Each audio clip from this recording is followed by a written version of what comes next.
ऐसा कहा जाता है कि इंसान को अपने अच्छे और बुरे कर्मों का फल यहीं इसी जन्म में मिलता है, लेकिन कई बार दूसरों के बुरे कर्मों की सजा हमें भुगतनी पड़ती है और ये खास तौर पे तब होता है जब हम किसी और पर बिना सोचे समझे अंधा विश्वास कर लेते हैं। नमस्कार, मैं senior inspector Rajesh Jadhav crime petrol Dastak के आज के इस एपिसोड में आप सबका स्वागत करता हूं। आज मैं आपको जिस केस के बारे में बताने जा रहा हूं वो मेरे सामने तब आया था जब मैं ठाणे के मुंब्रा पुलिस स्टेशन में पोस्टेड था। एक सीधी साधी औरत के मर्डर से शुरू हुआ ये केस अपने आप में साजिश और क्रिमिनल एक्टिविटीज की बहुत सारी परतें समेटे हुए था।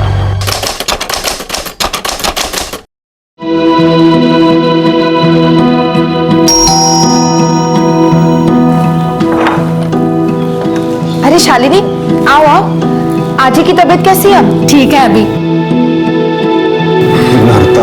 अच्छा आपने डॉक्टर को फोन किया, थैंक यू। क्या तू भी थैंक यू की कोई जरूरत नहीं है। अरे शालिनी वहीनी सुबह सुबह? हाँ, वहीनी को थैंक यू बोलने आई थी। कल रात वहीनी ने फोन नहीं किया था हॉस्पिटल में, तो आज ही पहुंच नहीं पाती टाइम पे। अभी तबीयत ठीक है ना? ठीक है, चलो वहीनी इतने ध्यान रखना। संपदा, चलो मैं निकलता हूँ। नाश्ता तो कर लीजिए। नहीं, बहुत लेट हो जाएगा, फिर बाहर कर लूंगा। बाबू, बाबू, अरे प्रवीण, आया ना? लफड़ा है ना, काजी का लड़का है ना, नाके पे कबाब का गाड़ी डाल रहे हैं। चल देखते हैं उसको, समझाते हैं काजी को। प्यार से माना तो ठीक, मैं तो टांगे काट के फेंक दूंगा उसकी मैं। हाँ, अरे तू टेंशन मत ले रे, ये अपना महाराष्ट्र है। ये नाके पे सिर्फ पूरी भाजी और मिसल पाव का गाड़ी लगेगा और बोर्ड पे ऐसा लिखा होगा स्पॉन्सर्ड बाय अध्यक्ष सुनील पवार करके। लेकिन आप काजी से झगड़ा क्यों करना चाहते हैं? प्यार से भी तू नाच लो लोगों। चल रे, गाड़ी काट रे।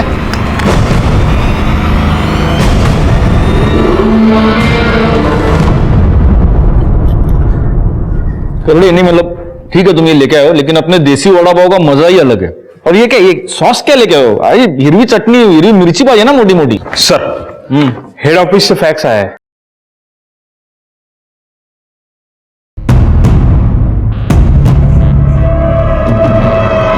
देखो, सबको मेरे केबिन में बुला।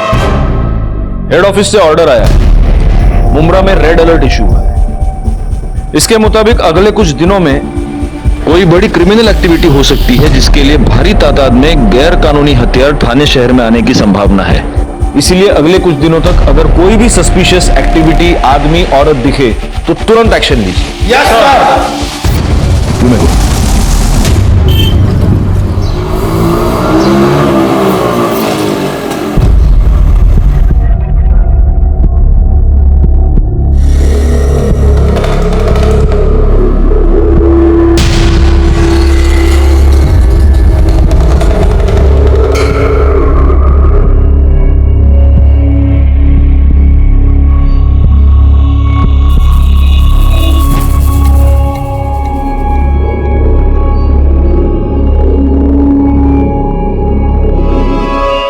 चाय भाई पी के हो गया ना? चलो निकलो अब यहाँ से, तुम लोग को इधर रूम नहीं मिल सकता। चलो निकलो। भाईजान, भाईजान हम लोग बहुत मुसीबत में, थोड़ा रहम कीजिए बस कुछ दिनों के लिए। अबे कुछ दिनों के लिए, कुछ घंटे के लिए मैं तुम लोगों को अपने घर में नहीं रखेगा। चलो निकलो। क्या बोल रहे हैं आप? घर आए हुए मेहमानों से ऐसे बात करते हैं क्या? ये मेहमान की बच्ची, इधर मेरे को मालूम नहीं ये लोग कौन है करके। मालूम, इंसान है हमारे जैसे। ये इंसानों के वजह से भाईजान, हम लोग गलत नहीं है, निकाह करके आए। आपको यकीन नहीं तो हम काजी का करारनामा दिखा सकते हैं। थोड़ा मदद कीजिए हमारी, आपको जो किराया चाहिए हम दे देंगे। क्या पैसे का लालच दे रहा है तू मेरे को? बोलना। अब जबान दी है मैंने, ये यही रहेंगे। तेरे को मालूम है ना कौन सी पार्टी के लिए काम करता हूं मैं? उन लोग को पता चल गया ना कि मैंने इन लोग को अपने घर में रखा है, सबसे पहले मेरे को फोड़ देंगे वो। अभी के अभी कल्टी करवाई लोगों को। चल रहे जनाब, जनाब, खुदा के लिए हमारी मदद कर दीजिए, बस कुछ दिनों के लिए हमें यहाँ पनाह दे दीजिए। हम आपको ज्यादा परेशान नहीं करेंगे, अल्लाह ताला आपकी हर मुराद पूरी करेंगे, बस हमारी मदद कर दीजिए। हाथ जोड़ने की क्या जरूरत है? चलो ठीक है, दे दिया मैंने कमरा। अब खुश है? शुक्रिया जनाब। लेकिन बहुत ज्यादा खुश नहीं होने का, और घर के बाहर ज्यादा घूमना फिरना नहीं। हाँ, और जो नमाज दुआ जो पढ़ता है ना वो ऊपर कमरे में पढ़ने का। वो क्या वो मेरे एरिया में थोड़ा सा टेंशन चल रहा है इसलिए बोल रहा हूँ। जी जनाब। शुक्रिया। कमरा देखो ऊपर जा। आइए मैं आपकी मदद कर देती हूँ। अस्सलाम वालेकुम भाईजान। जी खैरियत से पहुंच गए? हाँ रहने को मिल गया। हाँ हम आपको एड्रेस सेंड करते हैं ना, आप अपना बंदा भेज के बक्सा उठा लीजिए। अल्लाह हाफिज। क्या कहा उन्होंने? वो एक नंबर सेंड करते हैं, उसे फोन करेंगे तो बक्सा लेकर जाएगा।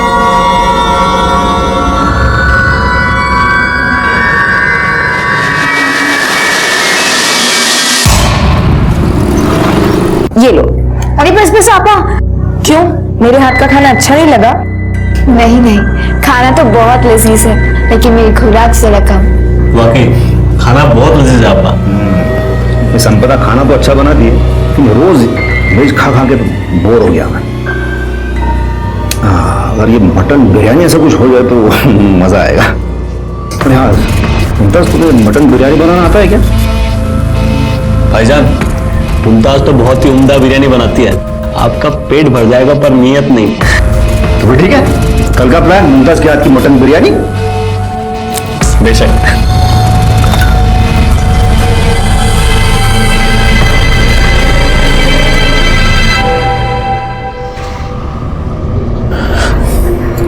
क्या हुआ? फोन नहीं लग रहा? रफीक हम फंस गए हैं। यहाँ माहौल बहुत खराब है, ज्यादा दिन नहीं रुक सकते, सामान देकर निकलना होगा। हाँ पर कैसे? रियाज भाई भी फोन नहीं उठा रहे हैं। तो भाईजान को फोन करो ना। 1000 बार कर चुके हैं, वो भी फोन नहीं उठा रहे। समझ नहीं आ रहा क्या करें। ये बक्सा तो जान की मुसीबत बन गया।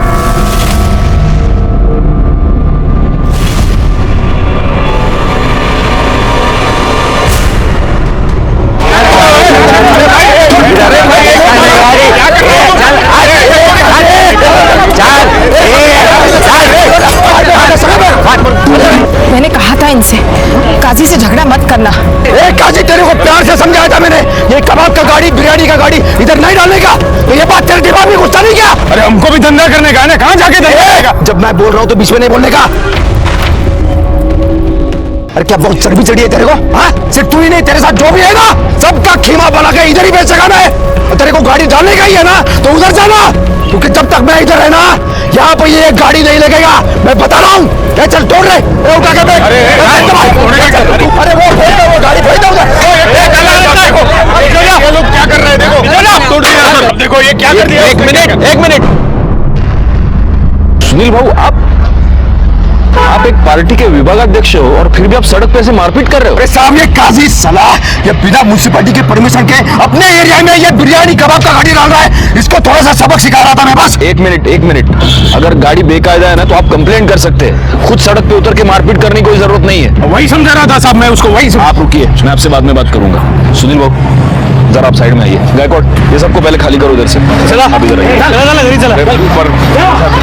सुनील बाबू ये सब अभी रहने दीजिए, मैं आज आपसे एक मदद मांगने आया हूँ। अरे बोला ना, मैं सबकी मदद करने के लिए बैठा हूँ। काय पर बोला? हेड ऑफिस से हम लोगों के पास एक रेड अलर्ट आया है। मुंब्रा में कोई बड़ी क्रिमिनल एक्टिविटी होने की संभावना है और इसलिए हम सब पर चेकिंग कर ही रहे हैं। लेकिन आप अपने कार्यकर्ताओं से, अपने लोगों से, मोहल्ले वालों से रिक्वेस्ट कीजिए कि प्लीज अलर्ट रहिए और खास तौर पे अगर कोई भी नया किराएदार आता है तो सबसे पहले हमें इन्फॉर्म कीजिए। तो ठीक है, मैं सबको बोलता हूँ। मुझे जैसे पता चलता है ना मैं आपको पर्सनली बोलूंगा। Thank you.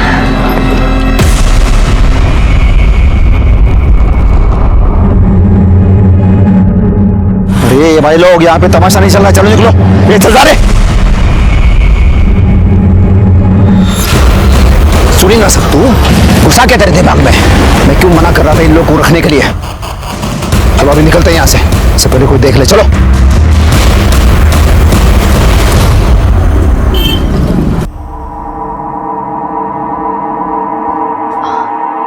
हाँ पा दीजिए, हम कर देते हैं। नहीं मैं कर लूंगी। कोई बात नहीं, हम कर देंगे।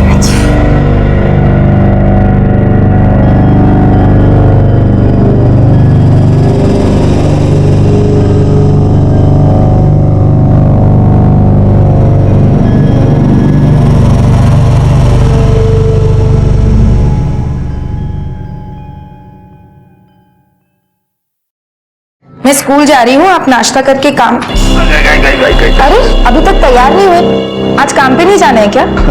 अरे वो कल का मटन बिरयानी ना बहुत ज्यादा हो गया, वो थोड़ी पेट में गड़बड़ी हो गई है। देखो अगर ठीक हो जाता है ना तो मैं जाता हूँ। मैं छुट्टी ले लूँ, कोई दवाई ले आऊँ? अरे नहीं नहीं नहीं नहीं, उतना ज्यादा नहीं है। देखो तुम जाओ, नहीं तो क्या तुम्हें स्कूल में देरी हो जाएगी। जाओ, अपना ध्यान रखिएगा।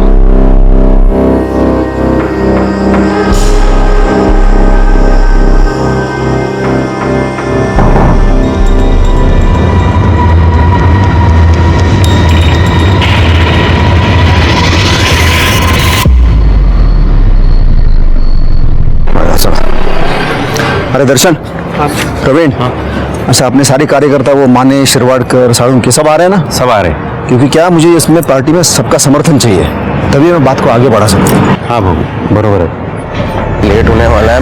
भाऊ ने बोला था टाइम से आने का। भाऊ आपके साला सब मालूस में रागिनी। नमस्ते जीजा जी। नमस्ते, कैसी हो तुम? मैं अच्छी। अच्छा सुन ना, तेरी ताई तेरे को बहुत याद कर रही है। जब तेरे को टाइम मिले तो घर पे आ जाना। ठीक है, कल आती हूँ। ओके ठीक, कल आना। बाय जीजा जी। बाय दादा। क्या रे, अपने जीजा की यहाँ तू काम करेगा, इसका मतलब जब मन में आएगा तब उठ के आएगा तू? हाँ, अरे मैं पगार देता हूँ ना तेरे को, तो टाइम पे आने का, काम करने का। तेरे को मालूम था ना आज पार्टी का मीटिंग है करके? वो रागिनी को कॉलेज में थोड़ा काम था इसलिए लेट हो गया था। अरे तो बोल के जाने का ना। चल अब शुरू कर, तो आधे घंटे में मेरे को सब तैयार चाहिए। चल चल चल चल। कुत्र्यासारखं वागवता तुम्हाला भाऊजी, कुछ भी बोलते हैं, अचानक भड़क जाते हैं मेरे पे। ऑफिस में सब लोग मजाक उड़ाते हैं मेरा। अब बात करो ना उनके साथ। देख, ये तेरे और उनके बीच की बात है, मुझे बीच में मत डाल। और वैसे भी गलती तेरी है, थोड़ा पढ़ लिख लेता तो ऐसे गालियां नहीं सुननी पड़ती तुझे। एक तो उन्होंने तुझे काम पे रखा, ऊपर से तू उन्हीं की शिकायत कर रहा है। नहीं जम रहा है ना तुझे तो छोड़ दे, कोई और काम ढूंढ। ठीक है, समझ रहा हूं मैं, सब पति है ना आपके, वो कुछ भी हो जाए आप उनकी साइड लोगी। पर याद रखना ताई, जिस दिन मेरी सटक गई ना, बहुत भारी पड़ेगा आपको।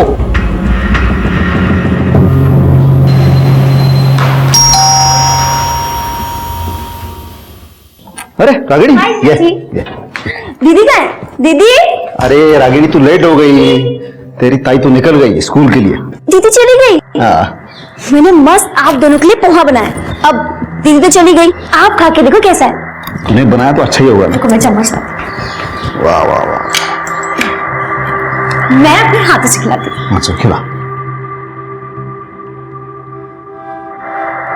कैसा है? दीदी जितना अच्छा नहीं है ना? अरे नहीं, कमाल, बहुत मस्त बना था। तूने जो ड्रेस मंगाया था ना, बोला था ना? वो ड्रेस? हाँ, मैं लेके आया, अंदर रखा है, जा। आप पोहा खाओ, मैं देख के आती हूँ। अरे तेरे जीजा को क्या समझाया तूने? और रखा है जीजा जी ने ड्रेस। अरे रागिनी कहाँ देख रही है तू? वहां नहीं है। कहाँ है ड्रेस जीजा जी? मैं देता हूँ।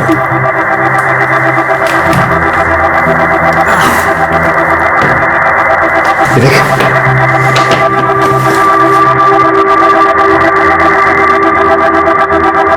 वाह, कितना ब्यूटीफुल ड्रेस है ना जीजा जी। पसंद है? बहुत अच्छा है। मैं अभी ट्राई करूँ? अभी? हाँ। अच्छा थोड़ा जल्दी करना क्योंकि मुझे अर्जेंट काम है। ठीक है। कर ले, घूमा।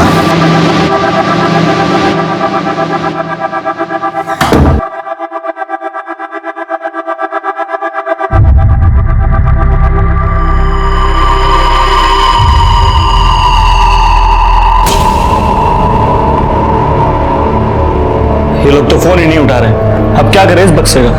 यहीं छोड़ के भाग जाते।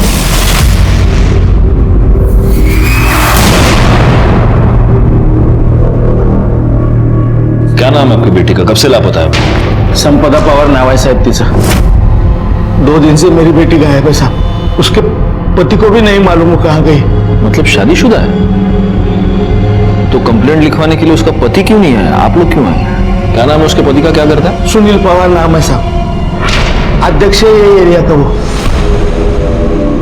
सुनील पवार, सुनील बाबू? हाँ, अरे उनको तो जानता हूं मैं। तो सुनील बाबू की पत्नी 2 दिन से गायब है और सुनील बाबू ने कंप्लेंट नहीं की? सर एक्चुअली ताई ना एक स्कूल में पढ़ाती है और 17 तारीख को वो स्कूल की तरफ से लोनावला पिकनिक ही गई थी, पर दीदी को तो कल आ जाना चाहिए था। और जब वो नहीं आई और मेरा फोन भी नहीं उठाया तो मैंने जीजा जी को फोन किया और उन्होंने बताया कि दीदी तो आई नहीं है वापस। और जब अगले सुबह मैंने फिर से कॉल किया तो जीजा जी को और टेंशन हो गई, तो वो उसे ढूंढने लोनावला गए, शायद इसलिए ही नहीं आए। आप लोगों ने स्कूल में फोन किया? हाँ, सबसे पहले मैंने स्कूल में ही फोन किया था साहब, लेकिन वो लोग बोले कि तुम्हारी बेटी पिकनिक पे गई नहीं, और जो लोग पिकनिक पे गए थे वो एक दिन पहले ही आ गए साहब। ठीक है, आप एक काम कीजिए, संपदा के फोटोग्राफ्स और डिटेल्स यहाँ गायकवाड़ के पास दे दीजिए। हम जल्द से जल्द उन्हें ढूंढने की कोशिश करेंगे। जी साहब, मेहरबानी होगी। Thank you sir. संपदा की तलाश करने के लिए हमने उसके स्कूल, घर से लेकर स्कूल तक के सभी रास्ते और आस पड़ोस में सबसे पूछताछ की, सिवाय इस जानकारी के कि 17 जनवरी को संपदा अपने स्कूल में पहुंची ही नहीं, हमारे हाथ कुछ नहीं लगा। संपदा एक बहुत ही सीधी सादी, सबको मदद करने वाली नेक दिल औरत थी जिसका कोई दुश्मन नहीं था। ऐसी औरत इतने सस्पिशियस सर्कमस्टांसेस में अचानक गायब हो जाती है, क्यों और कैसे? सोच सोच के दिमाग का दही हो गया है। पता नहीं वो संपदा किधर चली गई। आपको पता है कितना टेंशन है मेरे को। सुनील बाबू, आपके फैमिली में आप दोनों के अलावा और कौन कौन है? फैमिली के नाम पे तो मेरे घर में सिर्फ मैं और संपदा है, बाकी एक भाड़ोतरी था, नई नई शादी करके आए थे। मुझे लगता है उनको रूम भाड़े पे देके बहुत बड़ा गलती किया है। आपने रूम भाड़े पे दिया था, किसको, क्या नाम था उनका? रफीक और मुमताज बेग नाम था। क्या? सुनील बाबू, मैंने आपसे पर्सनली मिलकर आपको हेड ऑफिस से जो रेड अलर्ट आया था उसके बारे में बताया था। मैंने नहीं रखा उनको, वो संपदा को उन दोनों ने पटाया। संपदा मानी नहीं, मैं क्या करता फिर, देना पड़ा मुझे। लेकिन वो बहुत दिनों तक रहे नहीं थे, वो बहुत जल्दी चले गए थे। आप एक पॉलिटिकल पार्टी के विभागाध्यक्ष हैं, आप इतनी बात समझते नहीं? वो लोग अगर क्रिमिनल एक्टिविटीज में इन्वॉल्व होंगे तो वैसे ही एक जगह पर बहुत दिन रुकेंगे नहीं। कब गए वो लोग? वो 17 तारीख को तो संपदा वो पिकनिक के लिए चले गई थे ना, तब। और कहाँ गए? वो मैंने पूछा नहीं। अच्छा, आपने उनके बारे में कुछ सस्पिशियस, कुछ ऐसा नोटिस किया? ऐसा कुछ खास नहीं है, तो वो दोनों हमेशा अपने कमरे में रहते थे। लेकिन वो जो रफीक था ना, वो थोड़ा सा अजीब था। दोनों के पास एक बक्सा था और रफीक उस बक्से से कभी दूर नहीं हटता था। मालूम नहीं था उस बक्से में क्या था। अच्छा, आपके पास उनका आईडी होगा, हाँ, कुछ एड्रेस प्रूफ होगा, कुछ तो होगा, फोन नंबर होगा, गायकवाड़ के पास दे दीजिए। वो तो नहीं लिया मैंने, मतलब संपदा ने लिया होगा तो मुझे नहीं पता। हाँ, लेकिन वो रफीक के पास एक मोबाइल था, उसके नंबर लेने की कभी जरूरत नहीं पड़ी मुझे। अब लगता है वो सारे डिटेल्स लेने चाहिए थे। अब लगता है आप लोगों की वजह से ही हमारे देश में सिक्योरिटी लैप्सेस होते हैं। उनको आपके पास लेके कौन आया था? कोई लेके नहीं आया था। वो दोनों संपदा को कहाँ रास्ते में मिले थे। ये अभी अभी शादी करके आए हैं, सर पर छत चाहिए और येडी सीधा घर पे लेके आई वो। उनकी शक्ल पहचान पाएंगे आप? याद है? स्केच बनवा सकते हैं? हाँ।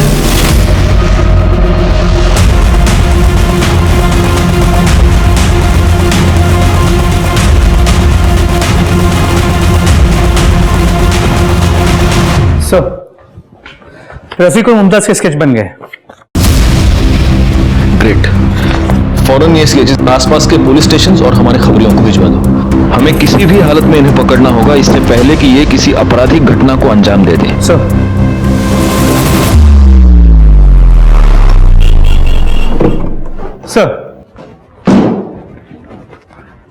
सर सुनील पवार के कॉल रिकॉर्ड्स क्लियर है। उसके लोकेशन रिकॉर्ड के मुताबिक वो लोनावाला गया था, शायद संपदा को ढूंढने के लिए।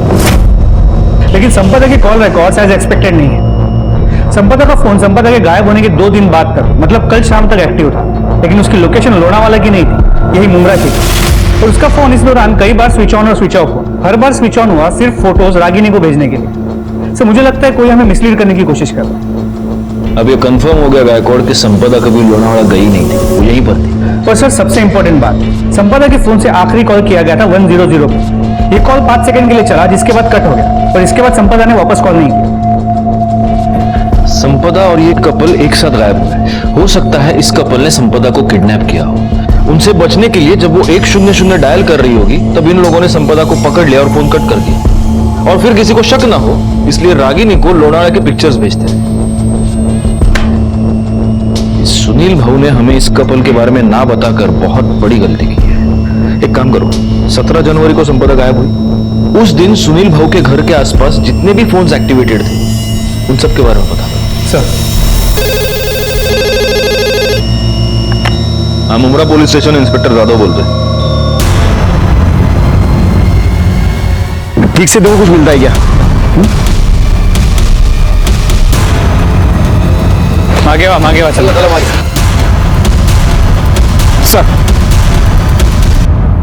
सर ये संपदा पावर है, सर पे बहुत बुरी तरह से चोट लगी है। लाश को पहली बार किसने देखा था? सिर्फ जवळ मिटा घर है, वहाँ के कुछ लोगों ने सबसे पहले बॉडी देखी है। सर आपने जो फोटो भेजी थी उससे हमने मैच किया और आपको इन्फॉर्म किया। ये सर पे जो घाव हुआ इसकी वजह से मौत हुई? नहीं सर, सर है बता, 2 गोलियां पेट में मारी गई है, शायद इससे हुई है। आसपास कुछ मर्डर वेपन, इसका मोबाइल, आई कार्ड कुछ भी मिला? नहीं सर, हमने काफी ढूंढने की कोशिश की लेकिन कुछ नहीं मिला। रिकॉर्ड बॉडी को पोस्टमार्टम के लिए भेज दो और इसके परिवार वालों को इन्फॉर्म करो, कह दो कि शिनाख्त के लिए आ जाए। सर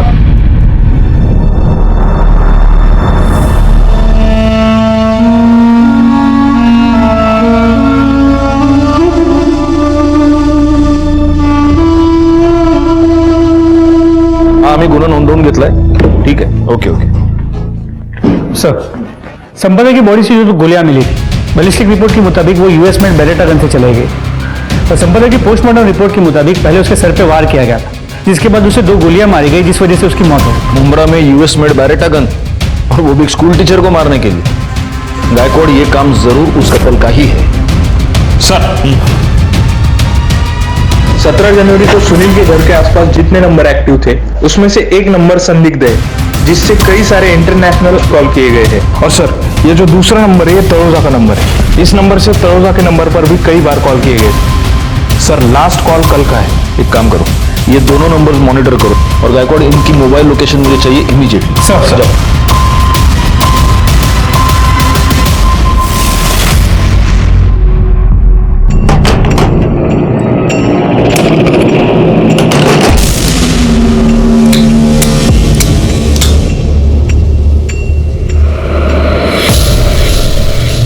इसमें 2 गोलियां कम है। कहाँ गई? हमें नहीं पता दिया भाई, हमने तो इन्हें छुआ भी नहीं, हमें तो चलानी भी नहीं आती। हमारा काम इस बक्से को आपके हवाले करना था, हमने कर दिया। अब हम चलते हैं, अल्लाह हाफिज। अरे ऐसे कैसे चलते हैं हम, कहाँ चलते हैं? जिस मिशन का आगाज किया है उसे अंजाम भी तो तुम्हें देना होगा ना। मतलब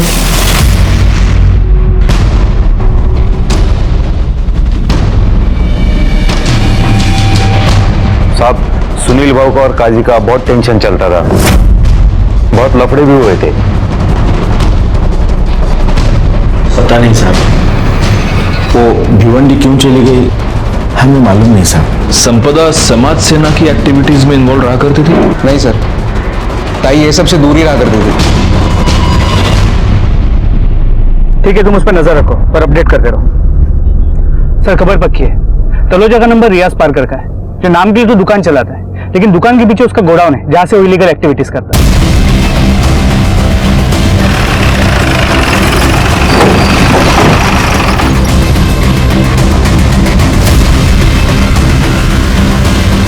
रियाज जी रफीक और मुमताज कहाँ हैं? कौन रफीक और मुमताज?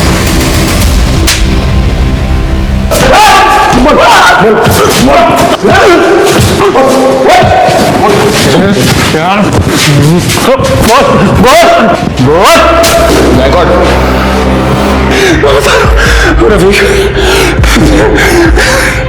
रफीक और मुमताज को मैं इस्तेमाल कर रहा था।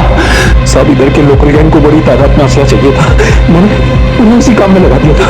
उन दोनों का हुलिया बता, हुलिया बता उनका। उनका मोबाइल में मोबाइल कुंटे मोबाइल क्यों नहीं?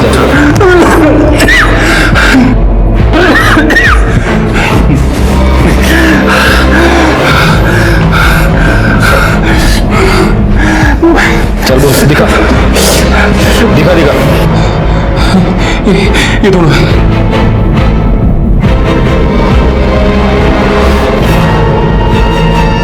ये दोनों आप कहाँ हैं बता।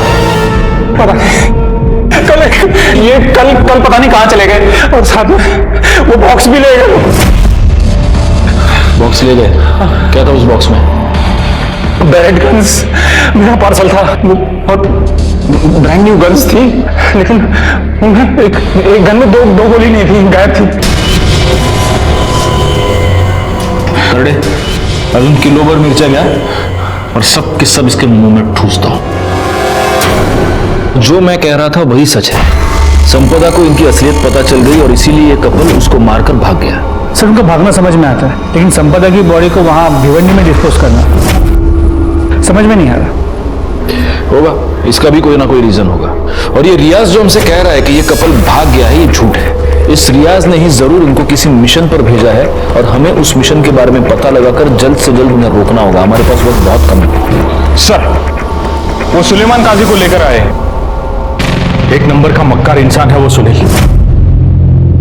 मोहल्ले में हमारा जीना हराम कर रखा है उसने, हमारा धंधा बंद करवा दिया। हर रोज एक नई मुसीबत खड़ी कर रहता है वो हमारे लिए। और इसलिए तुमने उसकी बीवी को मार दिया। अल्लाह माफ करे, मैं क्यों मारूंगा उसकी बीवी को? मुझे तो लगता है कि सुनील ने खुद अपने हाथों से अपनी बीवी का कत्ल किया है, वो भी उसकी साली के चक्कर में। आपको शायद पता नहीं साहब, सुनील और उसकी साली रागिनी का प्यार परवान चढ़ रहा है। तोहफे देना, तफरी करना, घूमना फिरना तो आम बात हो गई है उन लोगों के लिए।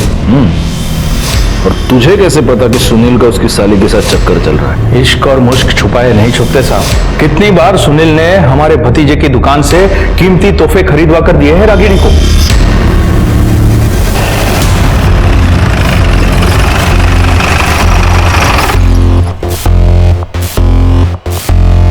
चेक करो।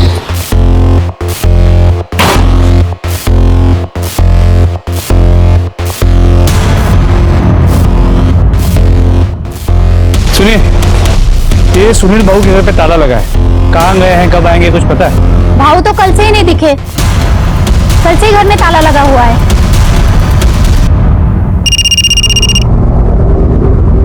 हाँ बोलो।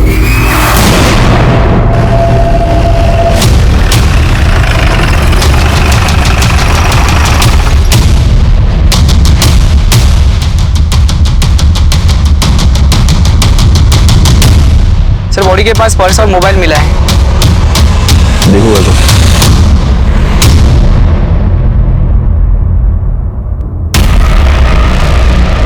सुनील पवार, फोन दिखाओ।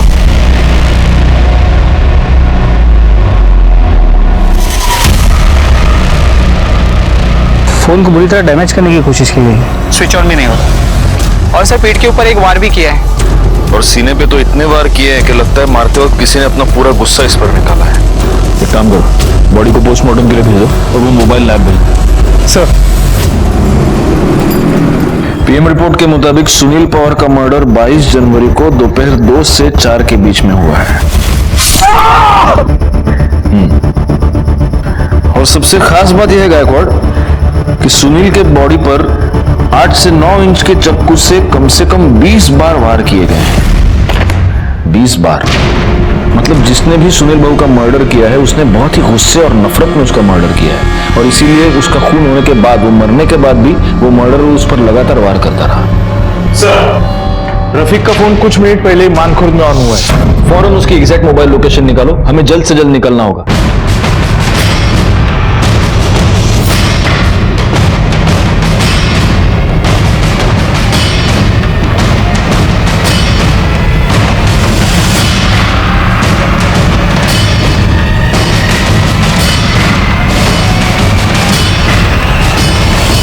अस्सलाम वालेकुम भाईजान, सामान हम दे देंगे, आप हमारे मतलब की बात कीजिए जी।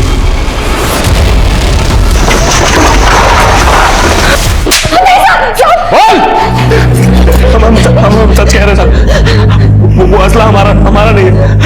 हमें तो बस उसे उसकी मंजिल तक पहुंचाना था ताकि हमें नई पहचान मिले, बाकी की जिंदगी सुकून से कट सके। रियाज भाई से हमने चोरी इसलिए की थी क्योंकि हमें पता था कि अगर हम नहीं करेंगे तो वो किसी और को मजबूर करेगा कत्लेआम करने को। जनाब हम सच कह रहे हैं। वो हथियार तुम्हें एक नई जिंदगी देने वाले थे। मतलब? जनाब हम दोनों एक दूसरे से मोहब्बत करते हैं, पर हमारे घर वाले कास्ट की वजह से हमारे निकाह के खिलाफ थे। इसलिए मेरा दोस्त मुझे असलम के पास ले गया। उन्होंने कहा अगर हम ये बक्सा खैरियत से रियाज भाई के पास मुंबई पहुंचा दे तो हमें नहीं पहचान देगा और हम दोनों को बंगलुरु में नौकरी भी देगा। तुम जानती थी उस बॉक्स में क्या है? नहीं, खुदा कसम, हमें जरा भी अंदाजा नहीं था। और तुम? मुझे इल्म था हमें, मगर हमने मुमताज को इससे अनजान रखा। मैं मुमताज से किसी भी कीमत पे निकाह करना चाहता था, इसलिए हम दोनों बक्सा लेकर मुंबई आए और सुनील पवार के घर पे रेंट पे रहने लगे। मैं दिन रात रियाज पाकर को फोन लगाता ताकि वो बक्सा ले जाए और ये मुसीबत टले। और एक दिन सुनील ने पता कर लिया उस बक्से में क्या है। तुमको मालूम है मैं कौन है? इस पूरे एरिया का अध्यक्ष है मैं। अब तुम दोनों तो गए, पुलिस यहां से तुम्हें कुत्ते की तरह खींच के ले जाएगी, और अध्यक्ष होने के नाते मुझे पुलिस को तो बताना ही पड़ेगा ना भाई। उसके बाद वो मुझे ब्लैकमेल करने लगा। अच्छा तू नीचे बैठा है, पैर पकड़ा है, इसलिए बचाता हूं मैं तुम दोनों को। हाँ? चलो उठ उठ उठ। चलो भाई बाहर बाहर क्यों? तुम दोनों को बचाने के लिए मैं इतना बड़ा रिस्क ले रहा हूं। थोड़ी सी कीमत तुझे क्या, इसको तो चुकाना ही पड़ेगा। मुमताज के साथ जबरदस्ती करने लगा। हमें समझ नहीं आ रहा था क्या करे। हमें संपदा आपा की याद है, उनके पास जाके हमने सब तफसील से बता दिया। पर शर्म नहीं आती उनके बारे में इतना घटिया झूठ बोलते हुए? वो ऐसी गंदी हरकत कभी नहीं कर सकते। उन्होंने जरा यकीन नहीं किया, पर अगले दिन अपनी आंखों से सब देख लिया। वो स्कूल की तरफ से पिकनिक जाने के लिए निकली और 15 मिनट बाद ही वापस आ गई, क्योंकि वो अपना फोन घर पर ही भूल गई थी।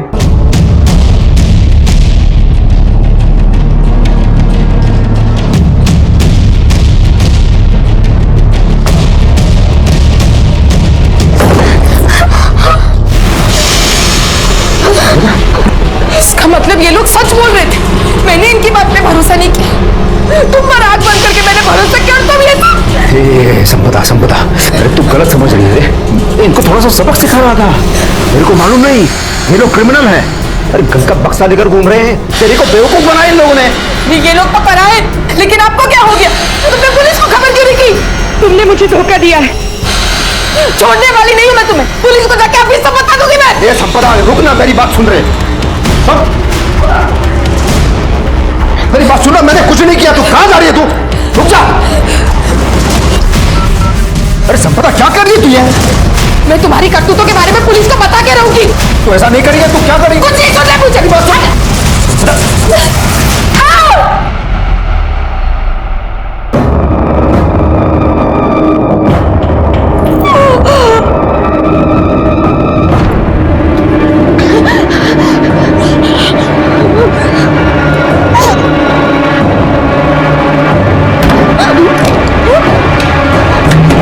सुनील ने हमें हमारे कमरे में बंद कर दिया।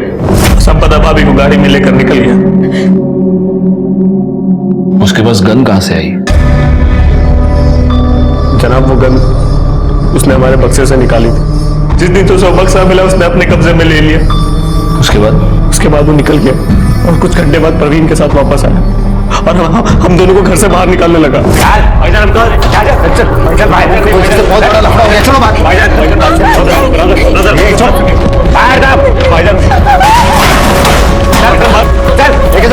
खुदा वास्ते रहम करो।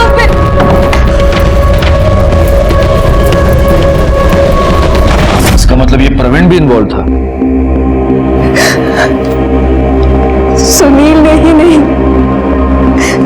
प्रवीण ने भी मेरे साथ एक बार नहीं, कई बार जबरदस्ती। लेकिन हम ये कैसे मान ले कि तुम दोनों सच कह रहे हो? जनाब हम मानते हैं कि हम गलत हैं, मगर ऊपर वाला गवाह है कि हम सच बोल रहे हैं। इसके बाद हमें हमारे लिए कुछ नहीं बोलना। आगे अल्लाह मालिक। तुम दोनों ने सरेंडर नहीं किया, इसलिए जब तक प्रूव नहीं होता तब तक तुम दोनों सस्पेक्ट ही रहोगे। ले जाओ इनको। चल साहब बात करो, साहब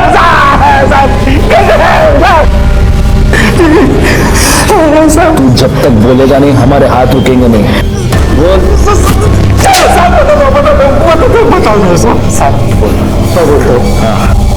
साहब भाव की मर्जी से ही मैं मुमताज के साथ क्या जबरदस्ती करता था साहब। मुमताज तेरे सुनील भाव की प्राइवेट प्रॉपर्टी थी क्या? साहब आगे बोल, आगे क्या हुआ बोल। साहब भाव मेरे को फोन करके बुलाया, मैं उनको रास्ते में मिला, देखा तो संपदा वहिनी के सर से खून बह रहा था, वो बेहोश थी। फिर हम लोग उधर से भिवंडी चले गए सुनसान जगह पे।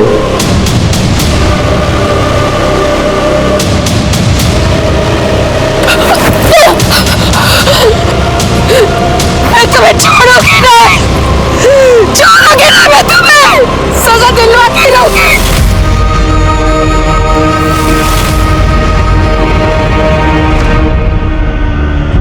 आगे क्या हुआ बोल। बता दो साहब। फिर भाव ने वहिनी का फोन मेरे पास दिया और बोला कि थोड़ी थोड़ी देर बाद चालू करने का और इंटरनेट से लोनावला के फोटो रागिनी को भेज देने का। फिर उसके बाद उन्होंने वो फोन तोड़ के फेंकने के लिए कहा। ये सब चीज भाव ने जेल में जाने से बचने के लिए वहिनी का मर्डर किया साहब। और तेरे सुनील बाबू को क्यों मारा तूने? माँ कसम साहब मैंने नहीं मारा। मुमताज पर रेप करने के जुर्म में और संपदा के मर्डर में मदद करने के जुर्म में तेरे को अरेस्ट करता हूं। रफीक के पास मिले बरेटा गन के बॉक्स ने और प्रवीण के बयान ने यह साबित कर दिया था कि संपदा का मर्डर उसके पति सुनील पवार ने ही किया था। लेकिन अब यह बात हमारे समझ में नहीं आ रही थी कि सुनील पवार का मर्डर किसने किया। और तभी सुनील पवार का टूटा हुआ फोन रिपेयर होकर हमारे पास आया और उससे हमारी इन्वेस्टिगेशन को एक नई दिशा मिली।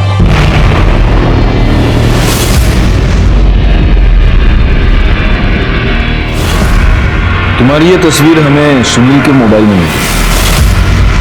सच बताओ रागिनी, तुम्हारे और सुनील के बीच एग्जैक्टली क्या चल रहा था? सर मुझे सच में नहीं पता कि जीजा जी मेरी फोटो क्लिक कर रहे थे। अगर तुम्हें सच में पता नहीं था तो इस तस्वीर में तुम सीधा कैमरे के लेंस में देखकर स्माइल क्यों कर रही हो? रागिनी सच सच बताओ, वरना पाटिल मैडम तुमसे सच उगलवा लेंगी। नहीं सर हमारा कोई अफेयर ही नहीं था, सिर्फ जीजा साली का मस्ती वाला रिलेशन था। हम बस फ्लर्ट करते थे सर, बाकी और कुछ था ही नहीं। वो सब नहीं था, मतलब फिजिकल नहीं था सर। और तुम्हारी ये ऐसी फोटोज है, ये तुम्हारे अलावा और किसी को पता है? वो रफीक, उसको मालूम है सर। तूने जो ड्रेस मंगाया था ना, बोला था ना? वो ड्रेस? हाँ मैं लेके आया, अंदर रखा है, जा। आप पोहा खाओ, मैं देख के आती हूँ।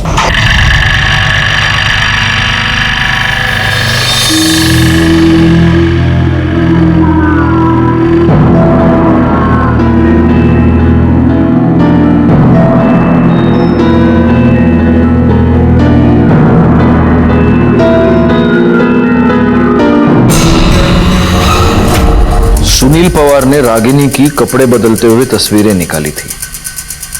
तूने ये बात हमें क्यों नहीं बताई? जनाब वो ऐसा कुछ हमें याद नहीं आया, हम तो वहां गलती से मौजूद थे। और वैसे भी उस बेगैरत बेशरम आदमी के बारे में ये जान के कौन सा कुछ नया जान लेते हैं आप? गलती से मौजूद था, लेकिन इस गलती का तो फायदा खूब उठाया होगा तूने। बता, किस किस को बताया इस बारे में? संपदा को, जयदेव को?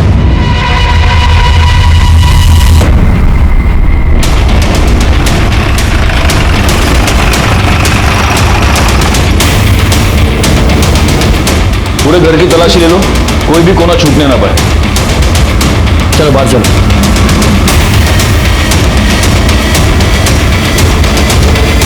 बाबा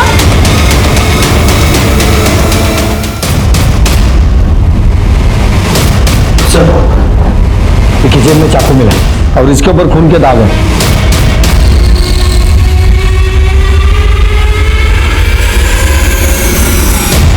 सर फाइल। दिवाकर जी, आपके कॉल रिकॉर्ड ये बता रहे हैं कि 22 तारीख को दोपहर को 1:30 बजे आपने अपने दामाद सुनील पवार को फोन किया था। हाँ साहब। तो क्या बात हुई आपकी? अब मुझे याद नहीं साहब क्यों किया था। तो इसका मतलब आपको याद दिलवाना पड़ेगा। पाटिल भाई, करड़े, इन दोनों को तब तक मारते रहो जब तक इनको याद ना आ जाए। आप साइड में आ जाइए, आप सीनियर सिटीजन। ये क्या कर रहे हैं साहब? आइए। इन्होंने कुछ नहीं किया साहब। सुनील का खून मैंने किया है साहब। मैंने खून किया है सुनील का। मैंने। क्यों? वो मेरी बेटी रागिनी की गंदी तस्वीरें खींचता था। वो रागिनी को महंगे महंगे तोहफे देकर फंसा रहा था, उसके साथ अफेयर कर रहा था। वो मेरी दोनों बेटियों के साथ खेल रहा था साहब। मुझे पता नहीं था कि वो इतना घटिया इंसान था। मैंने जब उसे मारा तब तक मुझे पता नहीं था साहब कि वो संपदा का भी खूनी है, वरना मैं उसे पहले ही खत्म कर देता। उस दिन मैंने उसको फोन करके बुलाया था। बेटे, मुझे बहुत चिंता हो रही है। मालूम नहीं पुलिस को क्यों लग रहा है कि संपदा का खून तुमने किया है। पुलिस तुम्हारे बारे में पूछताछ करने आई थी। बाबा, अब मैं क्या करूं? एक काम करते हैं, टेम्पल रोड के पीछे मिलते हैं, बाद में सोचेंगे क्या करना है।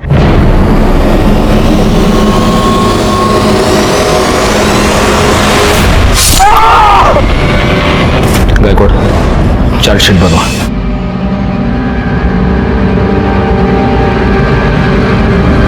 प्रवीण को मुमताज पर रेप करने के और संपदा के मर्डर में भागीदार होने के जुर्म में सजा मिली और दिवाकर राव को सुनील पवार के मर्डर के लिए। लेकिन इस केस में सही माने में विक्टिम थी मुमताज बेग। सुनील और प्रवीण जैसे लोगों ने उसकी अस्मिता को ठेस पहुंचाई। देखते हैं हमारे आज के एपिसोड की दूसरी कहानी।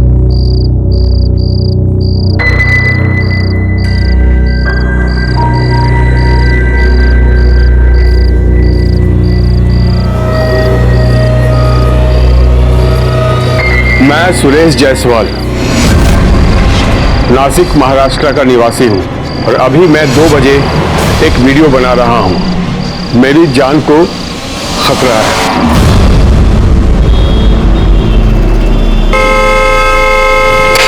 अरे कौन है ये नॉन स्टॉप हॉर्न बजा रहे? जी कौन है? कौन? अरे ये जायसवाल साहब की गाड़ी है। आओ चलो देखते हैं।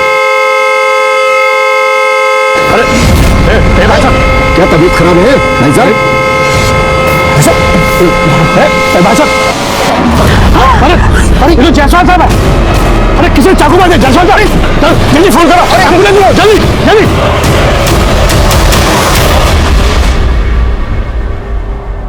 सावधानी हटी और दुर्घटना घटी। सड़क पर गाड़ी चलाते हुए ये बिलबोर्ड आपने अक्सर देखा होगा, लेकिन आजकल हमारे समाज में बढ़ती हुई आपराधिक मानसिकता को देखते हुए ये स्लोगन हमारी आम जिंदगी में भी उतना ही लागू पड़ता है।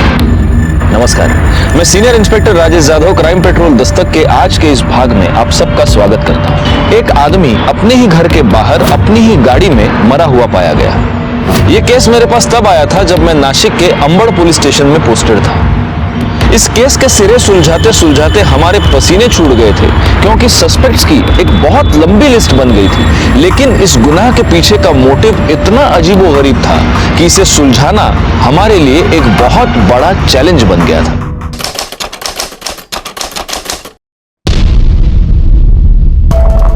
ऋषि, सीधा बैठो बेटा, लेस बांध रही हूँ ना मैं। मम्मी, मैं मेरा टिफिन लाना। हाँ, आई बाबा, फटाफट फटाफट। ये लो, ऋषि, ये बैग थी पापा। नमस्ते माँ जी। मासी, मासी। अच्छा जी, मासी आ गई तो मासी मासी कर रहे हो। इतने दिन किसी को मेरी याद भी नहीं आई। मासी, मैंने आपको फोन किया था लेकिन आपने उठाया ही नहीं। झूठा, इसने किया ही नहीं था मासी। ये बहुत झूठ बोलता है। आरव, गलत बात, ऐसे झूठ नहीं बोलते। प्रॉमिस करो तुम आज के बाद कभी झूठ नहीं बोलोगे। प्रॉमिस। अच्छा देखो, मैं ना खाटू श्याम जी गई थी, वहां के मंदिर से तुम दोनों के लिए ये लॉकेट लेके आई हूँ। निधि, जरा अपनी मदद करो ना। इसे अपने गले से कभी मत निकालना। हेलो खुशी, बेटा ले। अरे कैसी हैं आप? बड़े दिनों बाद हमारी याद है आपको। हाँ, खाटू श्याम जी के मंदिर गई थी। ये लीजिए प्रसाद। खाटू श्याम जी की मंदिर, मैंने वहां का प्रसाद बहुत फेमस है, मेरा फेवरेट है। अच्छा बच्चों, चलो स्कूल में लेट हो रहा है, आगे चलते हैं, चलो। Bye bye. ये लो आ गया स्कूल।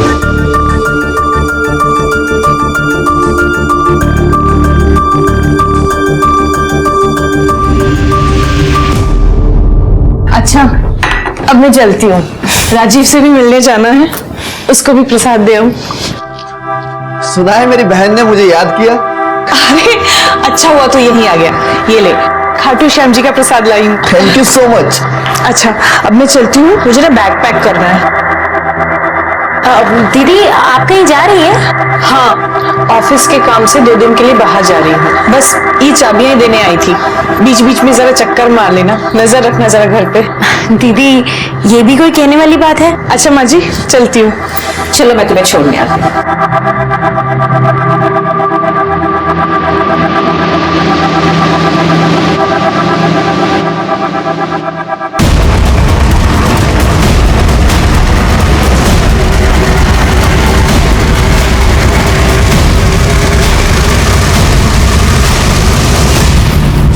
कौन है आप लोग? क्या चाहते हैं आप लोग? अरे कहाँ लेके गए आप लोग? कौन है आप लोग?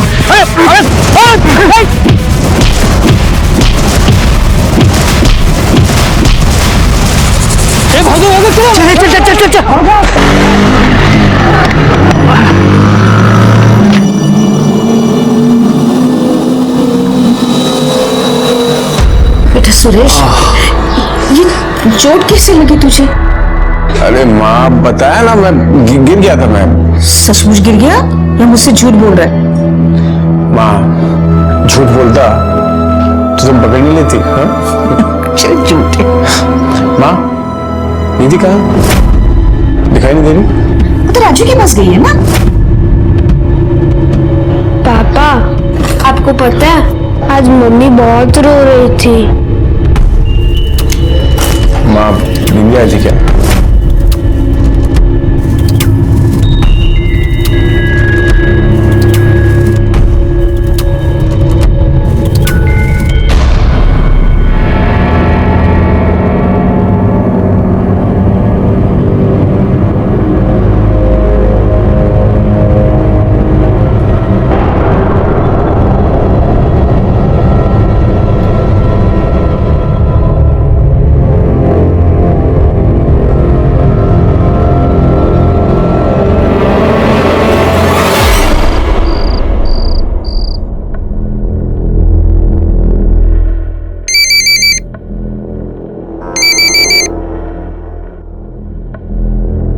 हाँ बोलो।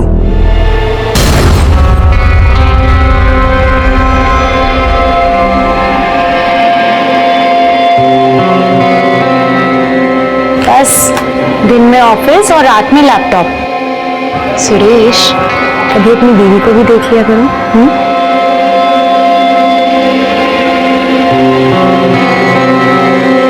क्या हुआ, ऐसे क्यों देख रहे हो? नहीं कुछ नहीं।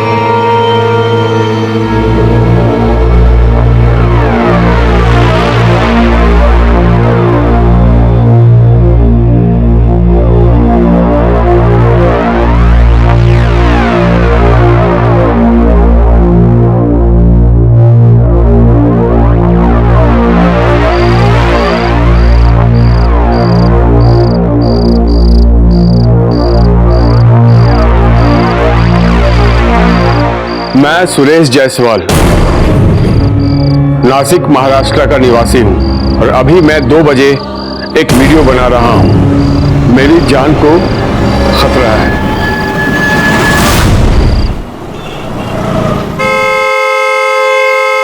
अरे कौन है ये? नॉन स्टॉप हॉर्न बजा रहे। जी कौन है? तबीयत खराब है भाई साहब? भाई साहब, अरे जायसवाल साहब है। अरे किसी चाकू मार दिया जायसवाल साहब। जल्दी फोन करो, अरे एम्बुलेंस लो जल्दी जल्दी। सुरेश, सुरेश कहाँ है सुरेश? सुरेश, नहीं सुरेश।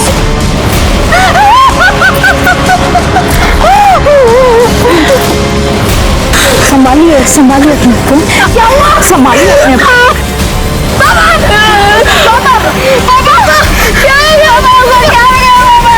Hello police station.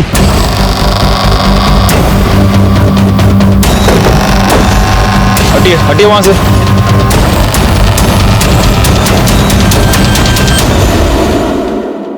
चाकू अभी तक पेट में ही है। काफी खून बहा है। एक काम करो, फोरेंसिक वाले को फोन करो।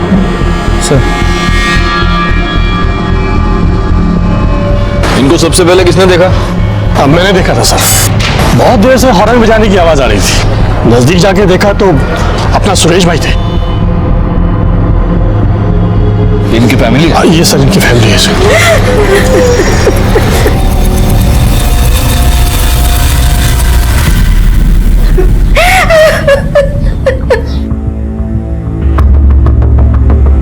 देखिए, मैं समझता हूँ कि इनकी फैमिली बहुत सदमे में है, लेकिन अगर हमें मर्डरर तक पहुँचना है तो हमें कुछ सवाल तो पूछने होंगे।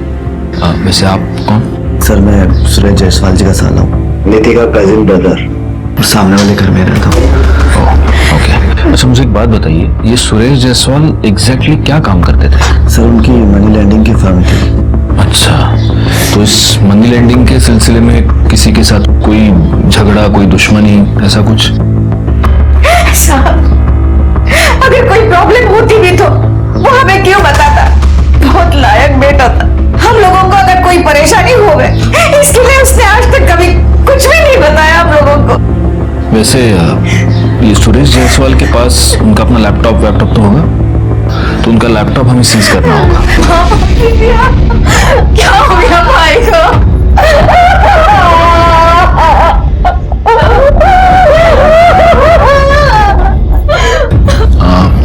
ये कौन है? सर ये जीजाजी की छोटी बहन बिंदिया है,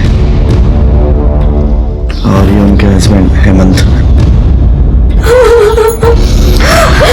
ठीक है, मतलब उनकी वाइफ से तो अभी बात नहीं कर सकते, मैं समझ सकता हूँ बहुत सदमे में है। लेकिन अगर आपको कुछ भी जरूरी इंफॉर्मेशन याद आ जाए, कुछ भी बात, तो आप प्लीज हमें कांटेक्ट कीजिए। जी sir. Take care.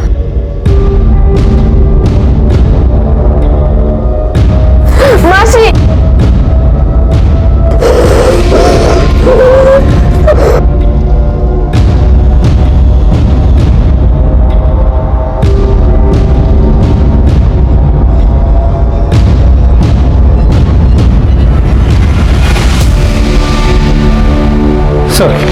Suresh Jaiswal के ऑफिस गए थे, लेकिन वहां ताला लगा है। पता चला कि वहां सिर्फ एक पियून काम करता है, जिसने आज ऑफिस खोला ही नहीं।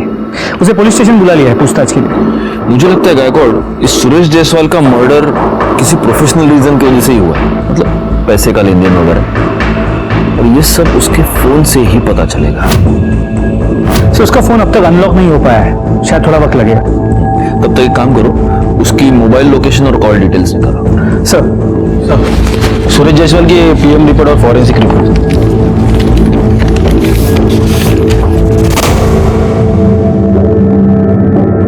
मर्डर 15 सितंबर को दोपहर 2 से 4 के बीच हुआ है। Cause of death excessive blood loss, जो कि चाकू के वार की वजह से हो सकता है। सर फॉरेंसिक रिपोर्ट के मुताबिक उसके कार में सिर्फ सुरेश के फिंगरप्रिंट्स मिले, लेकिन उसके पेट पे जो चाकू था उस पर सुरेश के अलावा एक 8 से 10 साल के बच्चे के फिंगरप्रिंट्स हैं। बच्चा? कहीं सुरेश का बेटा आरव तो नहीं? आरव? इतना छोटा बच्चा मर्डर क्यों करेगा? गायकवाड़, मैंने अपने करियर में से बहुत सारे केसेस देखे जहां पर बच्चों ने मर्डर किया है, इसलिए बहुत हैरानी की बात नहीं है। लेकिन सर फिर भी आपको ऐसा क्यों लगता है कि आरव मर्डर करे, वो भी अपने बाप का? मैंने एक बात नोटिस की थी, इस आरव के आंखों में दुख नहीं, गुस्सा था। हो सकता है उसने अपने बाप का मर्डर किया, हो सकता है ना भी किया हो, लेकिन कुछ तो गड़बड़ है जिसकी वजह से वो बच्चा उस दिन बहुत ही एबनॉर्मली बिहेव कर रहा था। आपको बच्चों से क्या बात करनी है? सर वो ऑलरेडी सदमे में है और आप है कि बच्चों से एक मिनट हमें सिर्फ उनसे बात करनी है और वो भी हम आप लोगों के प्रेजेंस में ही करेंगे। प्लीज बुलाइए।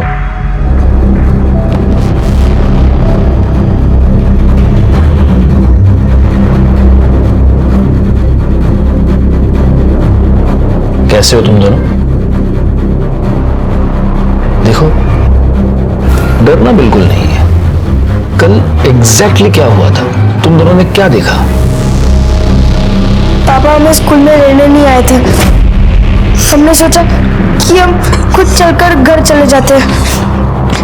फिर वहाँ जाके देखा तो संभालिए, संभालिए अपने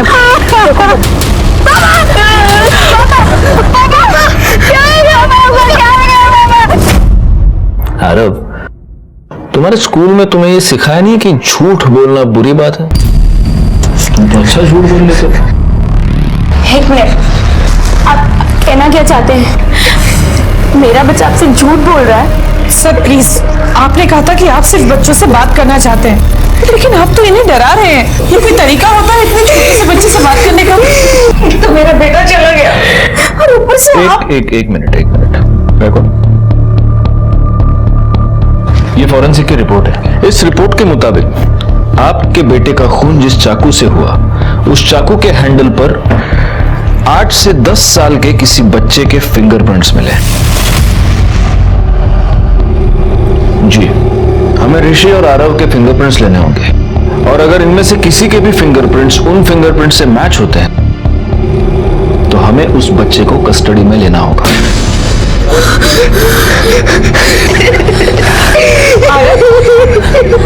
आरव बेटा, तुमने अंकल को सब कुछ सच बताया है ना? हाँ? नहीं मासी, भैया ने झूठ बोला था। तो अब ऋषि, सच क्या है तुम हमें बता दो। चलो। जब हम स्कूल से आ रहे थे तब पापा की गाड़ी बाहर ही खड़ी थी, वहाँ कोई नहीं था, तो हम उधर देखने गए कि क्या हुआ। पापा, पापा ये क्या हुआ आपको? पापा, पापा क्या आपको?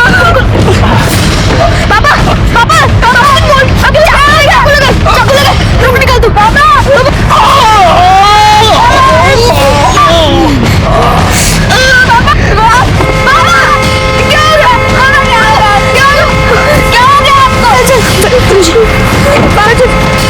मैं और भैया वहीं छुपे थे। फिर जब मम्मी और दादी वहां पे आए तो हम भी उधर चले गए। आरव, ऋषि सही कह रहा है, यही हुआ था? यही हुआ था।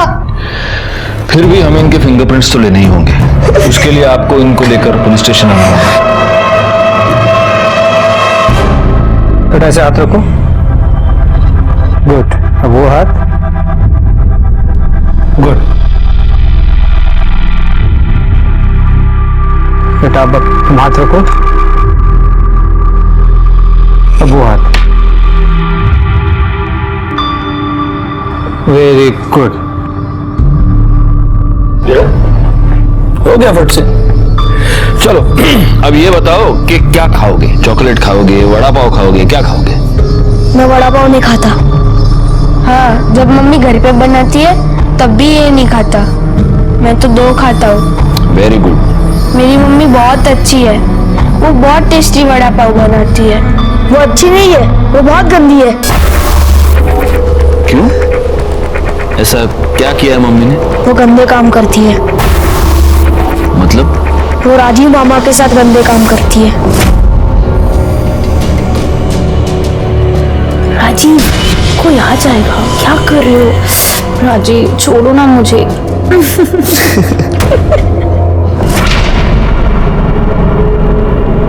लेकिन बेटा, तुमने तो सिर्फ आवाज सुनी थी, तुमने अपने राजीव मामा को देखा थोड़ी था। वो राजीव मामा ही थे।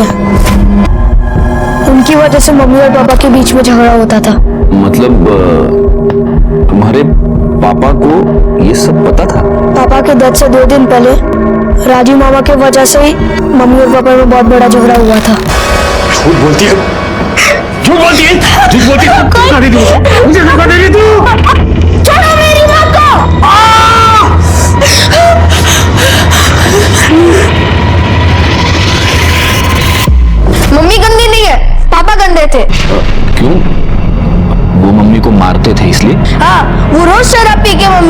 मारते थे। कुछ भी मत बोल, वो रोज नहीं मारते थे। वो रोज मारते थे। नहीं मारते थे, मैंने देखा है। मैंने देखा है कि मारते नहीं मारते थे। ऋषि आरव, ऐसे अच्छे बच्चे झगड़ा नहीं करते। बैठो बैठो बैठो बैठो। अरे वाह ऋषि, तुम्हारे गले में लॉकेट तो बहुत प्यारा है। अरे सेम, दोनों के गले में सेम लॉकेट है। वाह, वेरी नाइस। अच्छा आरव, चलो अब मुझे एक बात बताओ, कल तुम इतना गुस्सा क्यों थे? बोलो। देखो, अगर तुम बोलोगे नहीं तो तुम्हारे फादर के मर्डरर को हम कैसे पकड़ेंगे? तुम नहीं चाहते वो पकड़ा जाए? हाँ बोलो। मुझे पता है राजीव मामा ने ही पापा को मारा होगा, इसलिए मैं इतना गुस्से में था। तुम्हें कैसे पता है? राजीव मामा हमारे घर के सामने वाले घर में ही रहते हैं। मम्मी उनके घर रोज जाती है। इस बात से पापा को गुस्सा आता था, इसलिए वो झगड़ा करते थे।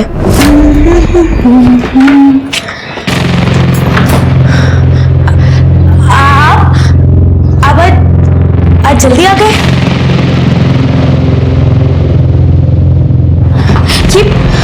ये चोट कैसे लगी आपको?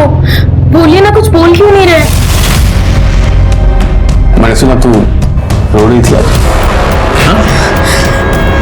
दिमाग खराब था तेरा ना, और अब गाने गुनगुना के आ रही है। क्यों? अच्छा, वो अपना भाई के साथ चिपक के ठीक हो गई तू? कैसी बातें कर रहे आप? वो मेरा भाई है, भाई। कुछ शर्म नहीं आती ऐसी बातें करते हुए? अरे तुझे अपने भाई के साथ रंगलियां मना के शर्म नहीं आ रही, तो मुझे सच बोलने में शर्म क्यों आएगी? हाँ? आरव अपनी माँ से नफरत करता है और ऋषि अपने बाप से, और इन दोनों बच्चों ने जो भी बताया उससे ये राजीव तो इस केस में प्राइम सस्पेक्ट बनता है। गायकवाड़ सर, इन बच्चों का बचपना हो सकता है, उनकी बातों में विश्वास कर सकते हैं क्या? हो सकता है बच्चे सच कह रहे हैं। अगर सच कह रहे हैं तो उसका कुछ ना कुछ क्लू तो हमें मिलेगा ही। अच्छा एक बात बताओ, तुमने सुरेश जायसवाल का लैपटॉप चेक किया? जी सर, लेकिन उनमें ऐसे कुछ फोटोज नहीं मिले। हो सकता है उसने फोटोज डिलीट कर दिए हो। गायकवाड़, सबसे पहले एक काम करो, निधि और राजीव दोनों के कॉल रिकॉर्ड्स और मोबाइल लोकेशन निकालो। सर, सुरेश के घर के पास से हमें 2 सीसीटीवी फुटेज मिले, जिनमें से एक 1.5 किलोमीटर के अंतर पर है और दूसरा 500 मीटर। ओके सर, ये वो 1.5 किलोमीटर दूर वाला सीसीटीवी फुटेज है। एंगल की वजह से कुछ क्लियर नजर नहीं आ रहा। दूसरा देखो, दूसरा देखो। सर, इसमें तो क्लियर नजर आ रहा है, उसके पेट में चाकू है और फिर भी गाड़ी चलाते हुए जा रहा है। एक बात बताओ गायकवाड़, ये बच्चों का स्कूल इसके घर से कितनी दूरी पर है? सर 700 मीटर, शायद इन दोनों कैमरास के बीच।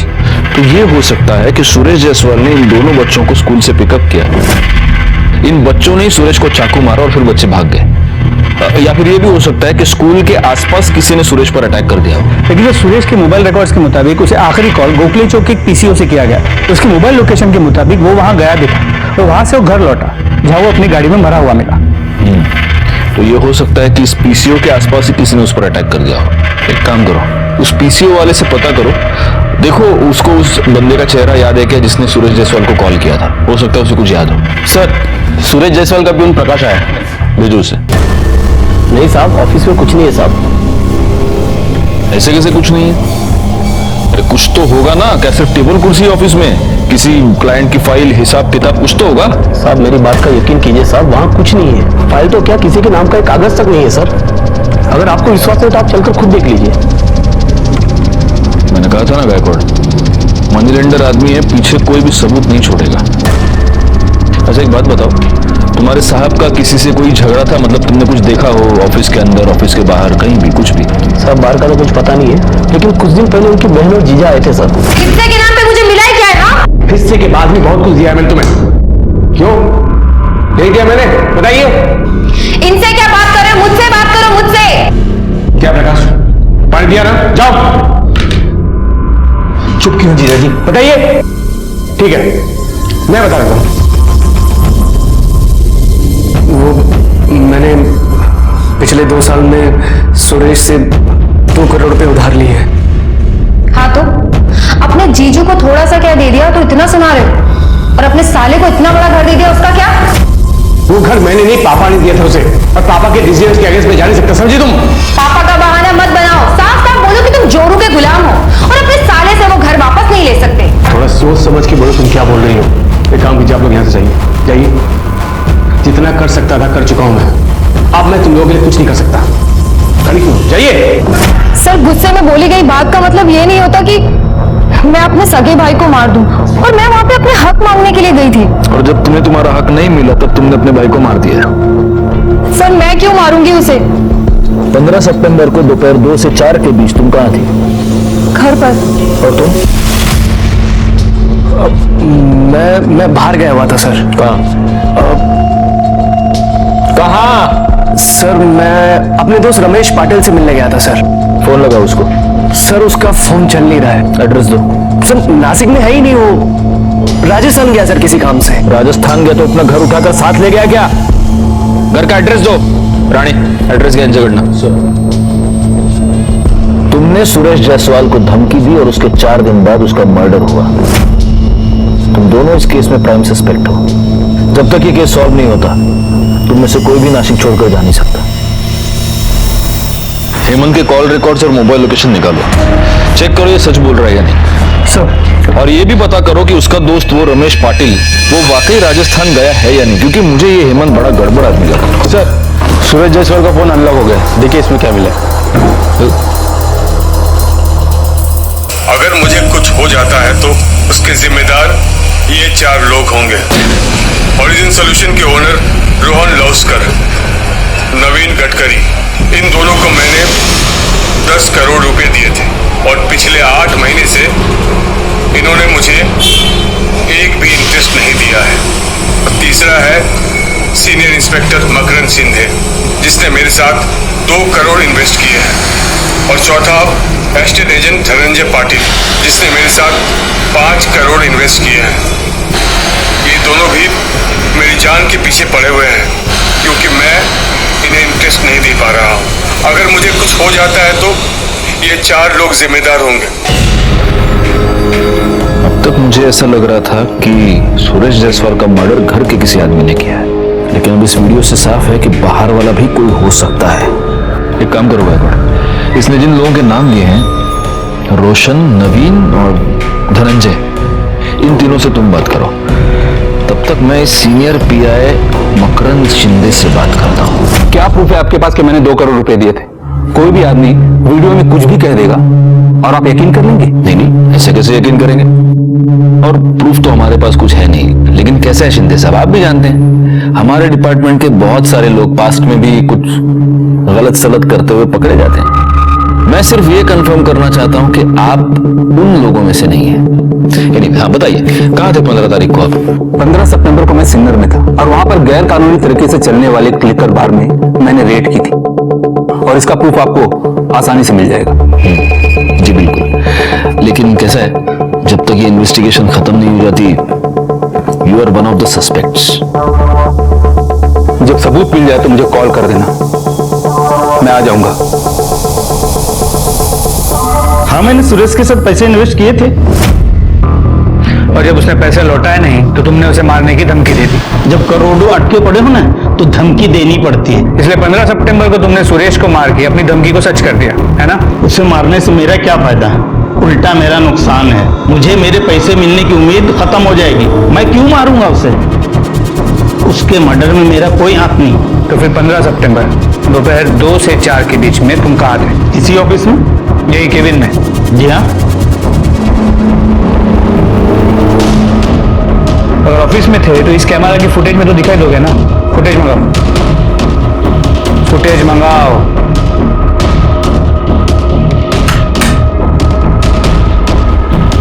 जी सर। 15 सितंबर को इस कैमरा की फुटेज लेके आओ। सर सीसीटीवी तो पिछले 1 हफ्ते से बंद पड़ा है, फुटेज कहाँ से आता? केस खत्म होने तक तुम शहर छोड़ के कहीं नहीं जाओ। सर हेमंत झूठ बोल रहा है। 15 सितंबर को सुरेश का मर्डर हुआ, तब हेमंत जिस रमेश पाटिल से मिलने की बात कर रहा था। सर मैं अपने दोस्त रमेश पाटिल से मिलने गया था सर। वो तो पिछले 3 महीने से राजस्थान में है और इन्फॉर्मेशन हमें उनके घर वालों से ही मिली है।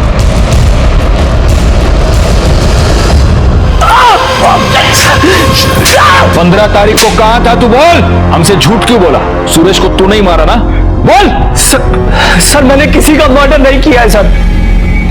आप लोगों से झूठ इसलिए बोला था, अगर मैं सच बोलूंगा मार डालेंगे मुझे वो लोग। तू तू अगर हमसे झूठ बोलेगा ना तो हम तुझे जिंदगी भर जेल में सड़ाएंगे। वो जो भी लोग हैं उनसे हम तेरे को बचाएंगे, लेकिन हमसे तेरे को कोई नहीं बचा सकता। अब सच बोल चल। सर, उस दिन सारा समय मैं टिप्सी बार में था। सुबह से लेकर रात तक बैठकर दारू पी रहा था? दारू नहीं पी रहा था सर, इलीगल गैम्बलिंग। उसी समय मुझे जुए की बुरी लत लग गई थी सर। सुरेश के 2 करोड़ रुपए वहीं पर आ रहा था सर। सर प्लीज मेरी बीवी को उसके बारे में मत बताइएगा सर, प्लीज सर। रोहन और नवीन सर 2 दिन पहले यूएस गए हुए सर, कॉन्फ्रेंस के लिए। उनके फोन नंबर्स, एड्रेस और सभी डिटेल्स मुझे चाहिए। क्या सुरेश ने आपको कभी ये बताया था कि उसे धमकियां मिल रही थी, उसकी जान को खतरा था? धमकियों के बारे में तो हमें कुछ पता नहीं, मगर हाँ, एक दिन वो घर जल्दी वापस आया था और उसे चोट भी आई थी। मैंने उससे पूछा कि ये कैसी चोट है, तो बोला कि मैं गिर गया। आपको भी उन्होंने कुछ नहीं बताया? नहीं, मुझसे भी कुछ नहीं कहा। सुरेश जायसवाल मर्डर केस में हमारे पास बहुत सारे सस्पेक्ट्स थे, लेकिन सबसे बड़ी मुश्किल ये थी कि ना हम इनमें से किसी को भी क्लीन चिट दे सकते थे और ना ही किसी के भी खिलाफ हमारे पास कोई ठोस सबूत था। जिस सस्पेक्ट के खिलाफ हमारे पास एक पक्का सबूत था वो था सुरेश का बेटा आरव, जिसकी उंगलियों के निशान उस चाकू पर मिले थे जिस चाकू से सुरेश जायसवाल का मर्डर किया गया था। लेकिन एक बेटा अपने ही पिता का खून क्यों करेगा, खासतौर पे एक ऐसे पिता का जिसे वो पसंद करता था। इसी उधेड़-बुन में हमने सुरेश जायसवाल के कॉल रिकॉर्ड्स को दोबारा खंगाला। तब हमें यह पता चला कि पिछले कुछ दिनों से सुरेश जायसवाल महेश सावंत नाम के एक प्राइवेट डिटेक्टिव से लगातार टच में था और उसकी वजह चौंका देने वाली थी। सर, इन दोनों का अफेयर चल रहा है। ये फोटोग्राफ्स आपने सुरेश जायसवाल को कब भेजी? सर, मैंने 13 सितंबर को ईमेल की थी। 13 सितंबर मतलब उसके मरने से 2 दिन पहले? जी, एक्चुअली 15 सितंबर को हम फिर से मिलने वाले थे। मैं उन्हें कुछ और प्रूफ हैंड ओवर करने वाला था, मगर उससे पहले ही उनका मर्डर हो गया। कुछ और प्रूफ मतलब? ये कुछ घंटे के हिसाब से मिलने वाले होटल्स के बिल हैं जहां वो दोनों जाते थे, और इस पेन ड्राइव में उन होटल्स की सीसीटीवी फुटेज है जहां वो दोनों झूठे नाम से रूम लेते थे।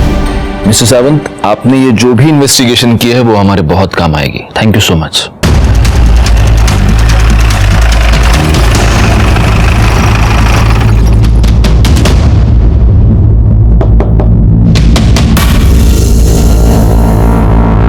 सर, ये घर मुझे जीजाजी के पापा ने रहने के लिए दिया है ताकि मैं उन लोगों के आसपास रह सकूं और उनका ख्याल रख सकूं। कितने साल से हो यहाँ पर? सर, निधि की शादी को 10 साल हो गए। उसकी शादी के कुछ समय बाद ही मैं यहाँ आ गया था। अच्छा, और उसके पहले भी टच में थे? हाँ सर, निधि मेरे ताऊजी की लड़की है। सर, बहन है मेरी, तो टच में तो रहूंगा ना। बस इतना ही? हाँ सर। गायकवाड़,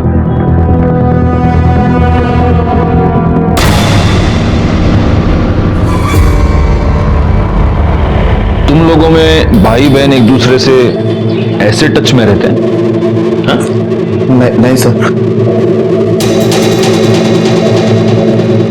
देख, सब सच सच बता दे, वरना क्या है, जो हमारा गायकवाड़ है ना, उसके हाथ में बहुत खुजली होती है और वो सारी खुजली उतारने के लिए तेरे को धोना पड़ेगा तेरे ही घर में। बोल। सर, वो मैं और निधि ना बचपन से एक दूसरे से प्यार करते थे। अब सर, आप लोगों को तो पता है ना कि हमारे समाज में भाई बहन शादी नहीं कर सकते, इसलिए तो उसका पीछा करता हुआ यहाँ तक आ गया उसकी शादी के बाद, और उसके साथ अपना रिलेशन तूने कंटिन्यू रखा। लेकिन इतने से तेरा दिल नहीं भरा। तुझे इस बात का बहुत गुस्सा था कि उसका पति तुम दोनों के बीच में आ गया है, और इसीलिए तूने उसका मर्डर कर दिया। नहीं सर, मैंने उसको नहीं मारा। तो तेरे कॉल रिकॉर्ड्स में सुपारी किलर पांड्या साटम का नंबर क्या कर रहा है? मौसम का हाल जानने के लिए फोन करता है क्या उसको? हाँ? गायकवाड़ ऐसे नहीं बोलेगा। हम चल के निधि से बात करते हैं, तब तक रानी इसको उठा के डाल दो गाड़ी में और पुलिस स्टेशन ले जाके फोड़ना शुरू कर दो। सर, निधि तो घर पे नहीं है, वो तो मार्केट गई है। पर बात क्या है सर? वो जैसे ही घर आती है हमें इन्फॉर्म कर दीजिए। मगर क्यों? क्या बात है? देखिए, पहले आपने मेरे दोनों पोतों को परेशान किया। जब उनके खिलाफ आपको कुछ भी सबूत नहीं मिला तो अब आप मेरी बहू को परेशान करना चाहते हो? वैसे आपकी उम्र का लिहाज करते हुए मैं आपसे बताना नहीं चाहता था, लेकिन गायकवाड़ दिखाओ उनको।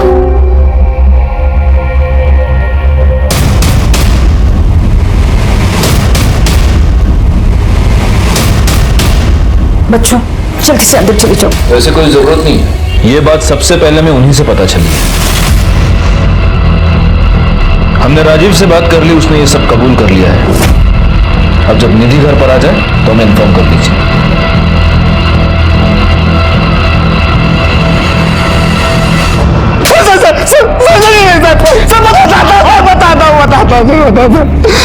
मैंने सुरेश को मारने के लिए गुंडे भेजे थे सर। अरे कहाँ लेके गए लोग? सर, मैंने और निधि ने पूरी प्लानिंग कर रखी थी। कैसे क्या करें कि लोगों को हम पर शक ना हो और हम उसे अपने रास्ते से हटा दें। उस दिन चोट मुझे गिर कर नहीं लगी थी, बल्कि कुछ लोगों ने मुझ पर हमला किया था। क्या? आपने पहले क्यों नहीं बताया? सुरेश, मुझे ऐसा लगता है कि अगर आप बुरा ना माने तो एक बात कहूँ, आपको ना उन लोगों की एक लिस्ट बनाकर वीडियो रिकॉर्ड कर लेना चाहिए। देखिए, भगवान ना करे अगर कल को कुछ उल्टा सीधा हो गया तो हम उनके अगेंस्ट कुछ कर तो पाएंगे ना। तो वो वीडियो बनाने का आइडिया तुमने सुरेश को दिया था ताकि ब्लेम उन 4 लोगों पर आए, और वो वीडियो बनते ही दूसरे ही दिन तुमने सुरेश का मर्डर कर दिया। नहीं सर, मैंने सुरेश को नहीं मारा सर। गायकवाड़, इसको तब तक ठोकते रहो जब तक ये सच न बोले। नहीं। पांडा का पता चल गया, उठा लो उसको।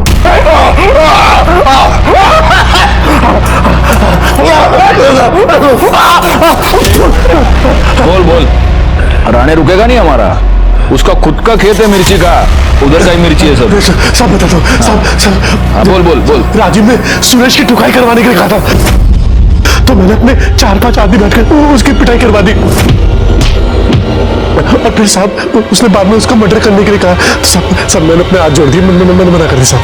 क्यों हाथ क्यों जोड़े तूने? अचानक तेरे अंतरात्मा की आवाज जागृत हो गई। राणे, काला मिर्ची, हम भी अंतरात्मा की आवाज।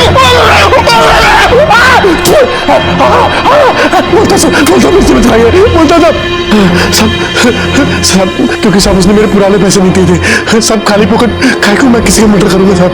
हाँ, ये थोड़ा लॉजिकल लग रहा है। खैर, सुरेश को तूने मारा या नहीं ये तो हम पता लगा के रहेंगे, लेकिन उस पर असॉल्ट करने के जुर्म में तो तू यहीं रहेगा और राणे के हाथ से मिर्ची खाता रहेगा। ठीक है सर। निधिया का फोन था, निधि घर पे वापस आ गई। 2 लेडी कांस्टेबल्स को लेके जाओ और निधि को यहाँ ले आओ।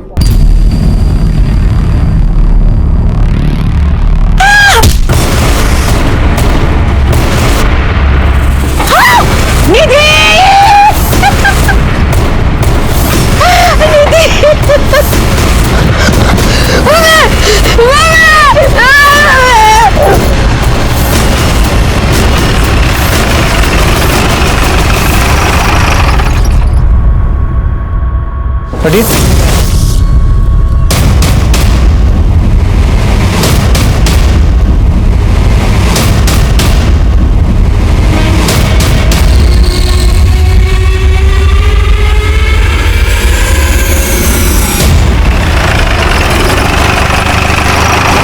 सर, पूछताछ से पता चला कि निधि रोज शाम को कपड़े कलेक्ट करने के लिए टेरेस जाती थी और आज भी गई। लेकिन उसके पहले दिव्या और सुरेश की मां ने उसे अपने और राजू के अफेयर के बारे में इतना कुछ सुना दिया कि काफी दुखी हो गई। इस बेशरम औरत से क्या बात कर रही हो माँ?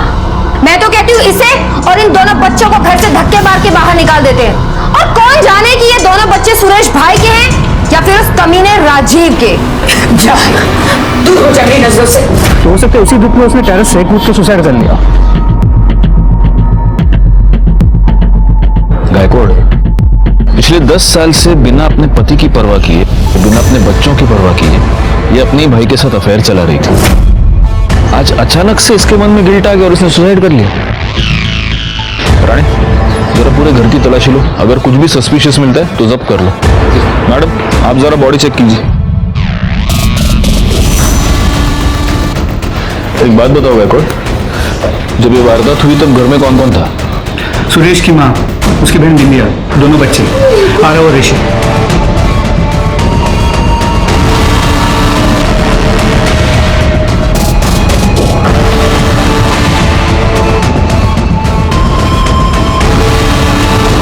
ऊपर जाने का ये एक ही रास्ता है? नहीं सर, सिर्फ अंदर से।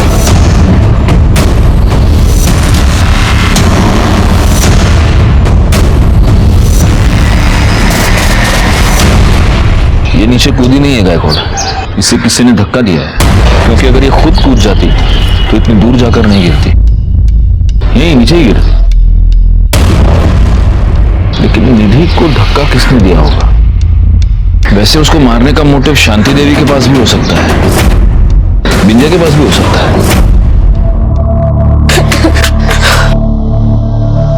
मासी मासी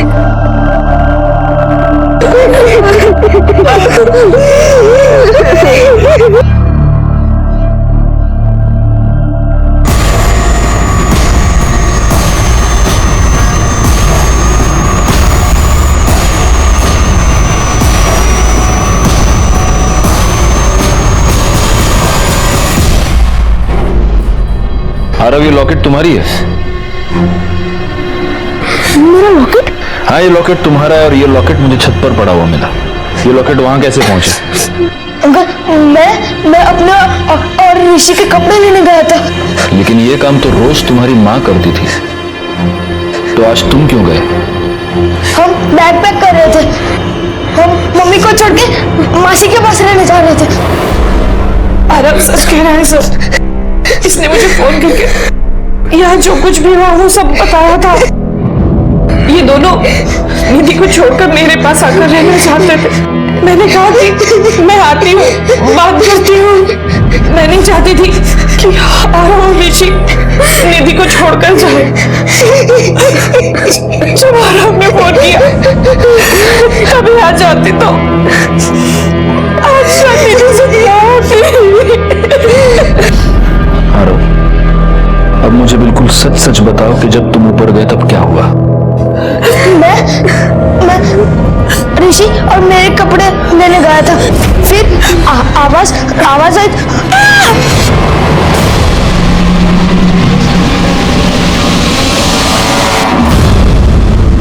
मैं इस बार झूठ नहीं बोल रहा। चुप हो जा बेटी।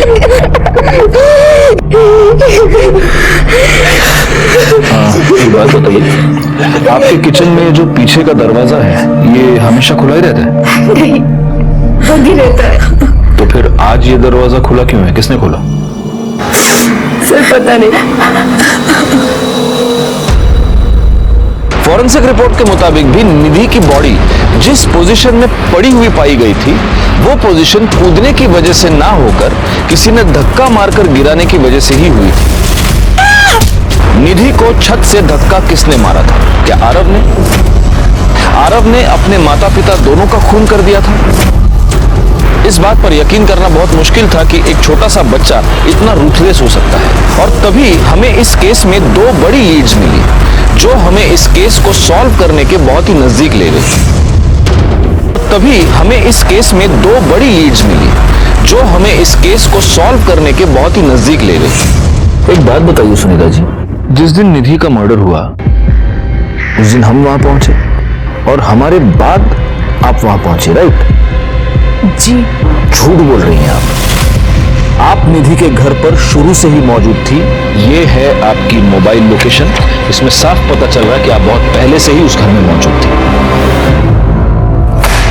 यह आपकी फिंगरप्रिंट्स की रिपोर्ट है। निधि के घर में जो पीछे वाला दरवाजा है उसके बाहर के हैंडल पर आपके फिंगरप्रिंट्स हैं और अंदर वाले हैंडल पर आरव के। आप उस दिन निधि के घर पर पीछे के दरवाजे से गए थे। एक और बात, सुरेश जायसवाल का जिस दिन मर्डर हुआ था उस दिन उसको गोखले चौक के एक पीसीओ से फोन आया था। रिकॉर्ड दिखाओ। उस पीसीओ के आसपास की सीसीटीवी फुटेज हमें मिली है और उस सीसीटीवी फुटेज में ये आप हैं। इसी पीसीओ से थोड़ी सी दूर पर एक सुनसान जगह है जहां पर हमें सुरेश जायसवाल के सूखे हुए खून के धब्बे मिले थे। और ये है आपके कॉल रिकॉर्ड्स। आप उस दिन उस जगह पर मौजूद थी। सुरेश जायसवाल की मौत 15 मिनट तक खून के बहने की वजह से हुई है। और आपकी जानकारी के लिए मैं आपको बता दूं, उस सुनसान जगह से लेकर सुरेश के घर तक पहुंचने में लगभग उतना ही टाइम लगता है। अब मैं तुमसे ये जानना चाहता हूं सुनीता कि ये दोनों खून तुमने क्यों किए? मैंने आरव और ऋषि को आने के लिए ये सब किया, उनकी ममता में किया।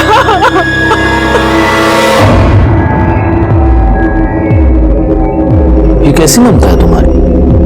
जिन दो बच्चों से तुम बेहद प्यार करती थी, तुमने उन्हीं दो बच्चों को अनाथ बना दिया और उनको अनाथ बनाने के बाद तुम उन्हें अपनाना चाहती थी। हाँ, मेरी शादी के 1 साल के अंदर ही मैं प्रेग्नेंट हो गई, फिर मेरे हस्बैंड की डेथ हो गई और मेरा मिसकैरेज हो गया। डॉक्टर्स ने मुझे कहा कि मैं फिर से मां नहीं बन सकती। मेरा लगाव आरव और ऋषि की तरफ बढ़ने लगा। मैं उन्हें अपने बच्चों की तरह देखने लगी और वो लोग भी मुझे अपने माँ बाप से ज्यादा प्यार करते थे। और मुझे निधि और राजीव के बारे में भी पता चल गया था। निधि और सुरेश के झगड़ों के बारे में मुझे बच्चों ने बताया। मैंने तभी डिसाइड कर लिया कि मैं इन दोनों को मारकर मैं बच्चों को अपने साथ ले जाऊंगी। गोखले चौक के पीसीओ से मैंने फोन करके कहा कि जरूरी बात करनी है। ये कहकर मैंने सुरेश को वहां बुलाया। मुझे डर था कि अगर सुरेश बच गया तो वो सबको मेरे बारे में बता देगा, लेकिन वो मर गया। अब निधि की बारी थी। मुझे पता था कि निधि रोज शाम को छत पर कपड़े लेने जाती थी, लेकिन मैं सबकी नजरों से बचकर वहां जाना चाहती थी।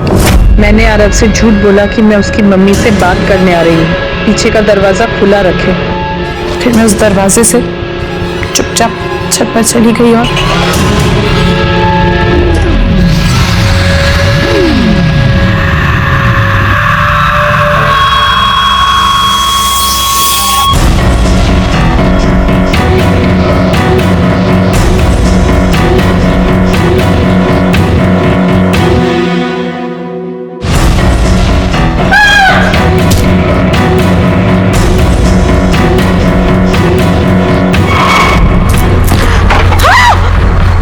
आरव के जाने का वेट किया और उसके जाने के बाद चुपचाप उसी दरवाजे से बाहर निकल गई। उसके बाद मैं आप लोगों के आने के बाद वहां पहुंची ताकि सबको यही लगे कि मैं तभी पहुंची थी और किसी को मुझ पर शक ना हो। मैंने ये सब आरव और ऋषि के लिए की, लेकिन शायद मेरी किस्मत में वो है ही नहीं। सुरेश जायसवाल और निधि जायसवाल के मर्डर के जुर्म में मैं तुम्हें अरेस्ट करता हूँ सुनीता। क्यों जाना? ये एक ऐसा केस था जिसमें एक छोटे से बच्चे से लेकर बड़ों तक सारे सस्पेक्ट्स थे, लेकिन अंत में जो गुनहगार निकला उस पे पूरी केस के दौरान हमारी कभी नजर ही नहीं पड़ी थी। एक सीधी साधी दिखने वाली औरत ने अपनी ही बहन और जीजा का खून कर दिया था उनके बच्चों को हथियाने के लिए। उसकी ये वाहियात इच्छा उसके लिए गुनाह की सबसे पहली दस्तक थी। उसे वो समझ नहीं पाई और अपने आप के लिए उसने जेल का रास्ता चुन लिया। खैर, मैं सीनियर इंस्पेक्टर राजेश यादव आपसे विदा लेता हूँ। दोबारा मिलूंगा, तब तक सतर्क रहिए और देखते रहिए क्राइम पेट्रोल दस्तक, क्योंकि मकसद बताना नहीं, बचाना है। जय हिंद। क्राइम पेट्रोल के ऐसे ही मजेदार एपिसोड्स देखने के लिए हमारे चैनल को सब्सक्राइब करें